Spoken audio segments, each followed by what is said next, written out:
अस्सलाम वालेकुम दोस्तों, कैसे हो? उम्मीद है कि सब खैरियत से होंगे। अल्लाह आप लोगों को ऐसे ही खुश रखें। आज मुझे सुबह में एक खातून का, एक औरत का एक कॉल आया और बड़ा अजीब सा कॉल था। बहुत सारे कॉल तो आते रहते हैं फैमिली मैटर्स के, लेकिन ये कॉल ऐसे आया कि मैंने व्हाट्सएप पर उस औरत का मैसेज पढ़ा कि मुझे कुछ अपना मसला बताना है और मैं सिर्फ आपके 5 मिनट लूंगी, गिनकर, उससे ज्यादा नहीं। जब मैंने चैट हिस्ट्री देखी तो पहले भी 2-4 बार मैसेज कर चुकी थी, तकरीबन 1 महीने से वो इंतजार में थी। तो मैंने कहा कि चलो 5 मिनट निकाल कर उससे बात कर लेते हैं, उसकी बात सुन लेते हैं। तो 5 मिनट का बोलकर उस औरत ने तकरीबन मेरे 20 से 22 मिनट ले लिए। वो भी मैंने रखने के लिए कहा तो रखा, वरना शायद और आधा घंटा तो तकरीबन इरादा था मोहतरमा का।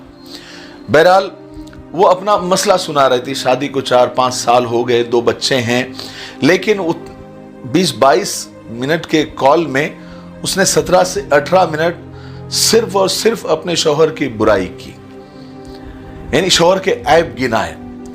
वो दोनों साथ में ही रहते थे और छोड़ना भी नहीं था उसको, लेकिन शौहर से मुतालिक उसके दिल में बहुत सारी बातें थी कि हजरत वो खर्च बराबर नहीं देते हैं, कम देते हैं, घर में पर्दे अच्छे नहीं हैं, घर में फर्नीचर अच्छा नहीं है, घर में दरवाजे ठीक नहीं हैं, किचन में सामान कम है, वो हमें घुमाने के लिए लेकर नहीं जाते, वो हमें डिनर लंच के नहीं बाहर लेकर नहीं जाते, और घर का खर्च भी कम देते हैं, और हमारे पास कपड़े ढंग के नहीं है, कोई मेहमान आता है तो वो बड़ा बुरा फील करता है, हम किसी के यहाँ मेहमान बनकर जाते हैं।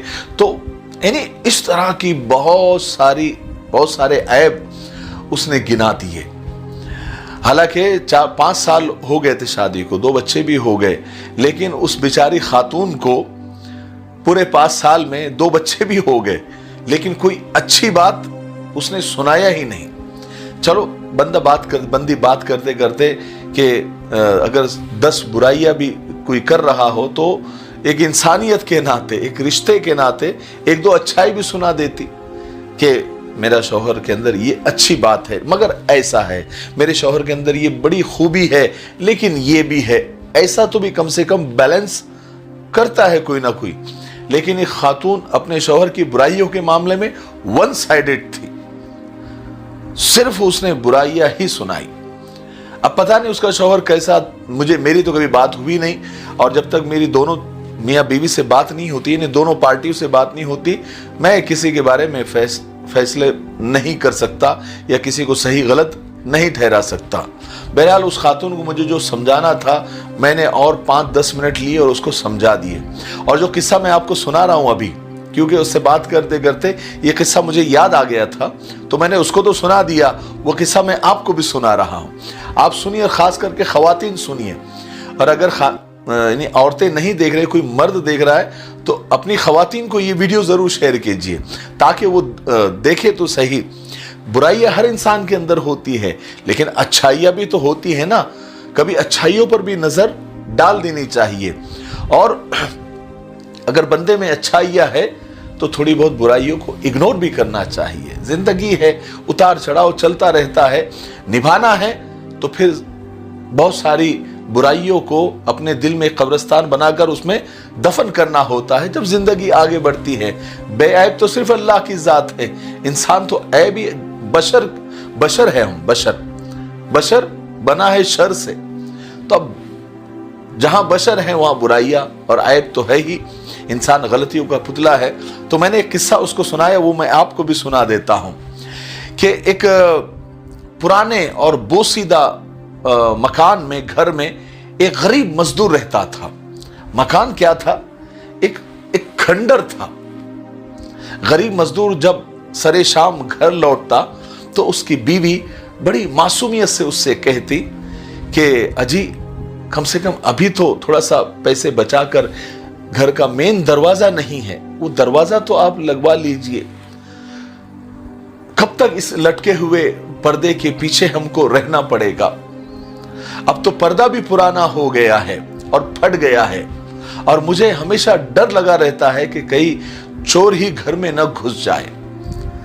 तो वो गरीब मजदूर शौहर मुस्कुराते हुए जवाब देता कि अरे बेगम, मेरे होते हुए भला तुम्हें क्या डर है, तुम्हें क्या खौफ है, तुम फिक्र न करो, मैं हूं ना तुम्हारी चौखट, सबसे बड़ी चौखट तो मैं हूं।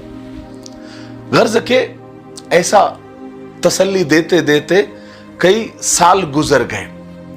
एक दिन बीवी ने बहुत ज्यादा इसरार किया, बहुत ज्यादा प्रेशर डाला कि घर का दरवाजा लगवा लीजिए, मुझे बहुत डर लगा रहता है। बिलाखिर शौहर को हार माननी पड़ी और उसने थोड़ा सा कर्ज लेकर एक अच्छा सा दरवाजा लगवा दिया। अब दरवाजा लगवाने के बाद बीवी का जरा खौफ और डर कम हुआ। अब शौहर जब भी मजदूरी के लिए घर से बाहर जाता तो बीवी अपने आप को महफूज और सिक्योर महसूस करने लगी। अभी कुछ साल ही गुजरे थे कि अचानक उसके शौहर का इंतकाल हो गया और यूं घर का चिराग बुझ गया। अब औरत घर का दरवाजा बंद किए पूरा दिन कमरे में बैठी रहती। एक रात अचानक एक चोर दीवार फलांग कर घर में दाखिल हो गया। उसके कूदने की आवाज पर औरत की आंख खुल गई। उसने शोर मचाया, महल्ले के लोग आ गए और चोर दबोच लिया गया, पकड़ लिया गया। जब देखा तो मालूम हुआ, सारे महल्ले को मालूम हुआ, उस औरत को भी मालूम हुआ कि चोर और कोई नहीं बल्कि उनका पड़ोसी ही था। उस वक्त औरत को एहसास हुआ कि चोर के आने में असल रुकावट दरवाजा नहीं, चौखट नहीं, बल्कि मेरा शौहर था। इस चौखट से ज्यादा मजबूत चौखट मेरा शौहर था। देखिए, शौहर में लाख ऐब हो, लेकिन हकीकत यही है कि मजबूत चौखट यही शौहर होता है। अल्लाह ताला हमारी तमाम औरतों को शौहर की कद्र और मंजिलत समझने की तौफीक नसीब फरमाए। इसलिए रिश्तों को निभाने के लिए, जैसे मैंने पहले कहा, कि बहुत सारे ऐबों को अपने दिल में दफन करना पड़ता है, निभाना पड़ता है। अपना घर संसार बचाने के लिए थोड़े से सेक्रीफाइस और कुर्बानियां देनी होती है और सब्र करना होता है, और सब्र करने वाले के साथ अल्लाह होते हैं। मुझे उम्मीद है कि आज के इस छोटे से वीडियो से हमको बहुत कुछ सीखने को मिला होगा। तब तक मेरे लिए, पूरी उम्मत के लिए, पूरी इंसानियत, पूरी मानवता के लिए और हमारे प्यारे मुल्क भारत के लिए और यहाँ की अमन शांति और तरक्की उन्नति के लिए खूब दुआएं करते रहे। अस्सलामु अलैकुम व रहमतुल्लाहि व बरकातुहू।